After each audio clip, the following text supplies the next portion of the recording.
حضرت عائشہ صدیقہ کہتی ہیں ایک دن نا حضور گھر میں، ذرا سننا بات، اور یار یہ بھی ایک رنگ ہے زندگی کا، ایک دن حضور گھر میں بیٹھے بیٹھے نا،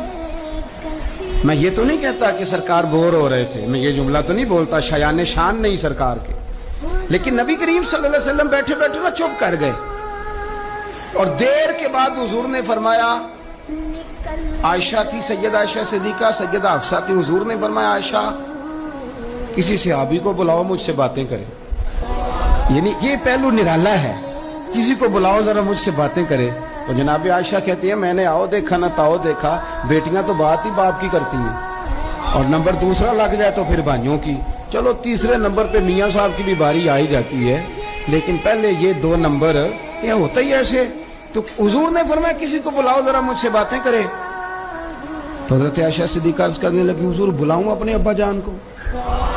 جناب صدیق اکبر کو بلاؤں؟ حضور مسکرائے اور مسکرا کے فرمایا نہیں تو رہنے دے، پیار بڑا ہے اس میں کوئی شک والی نہیں، تو رہنے دے۔ تو حضرت حفصہ کہتی ہیں جب حضرت عائشہ پیچھے ہٹی تو میں نے فوراً آگے بڑھ کے نہ تو عرض کی حضور میں اپنے ابا جی جناب عمر کو بلاؤں؟ تو حضور پھر مسکرائے، فرمایا ٹھیک ہے عمر بھی، پر تو مہربانی کر رہنے دے، قربان جاؤں حضرت عثمان آپ کی شان پر، کیا نصیبہ ہے۔ کہتی ہیں پھر ہم نے عرض کی حضور آپ ہی بتا دیں کس کو بلائیں؟ تو کہتی ہیں ہم نے حضور کے چہرے پر عجیب سی سنجیدگی دیکھی، حضور فرمانے لگے کوئی میرے عثمان کو بلاؤ،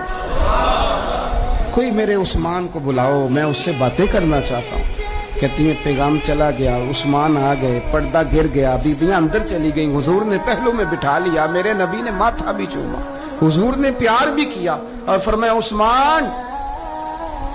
اس دن ثابت قدم رہنا جس دن لوگ تمہیں شہید کریں گے، عثمان اس دن ثابت قدم رہنا جس دن فتنے اٹھیں گے،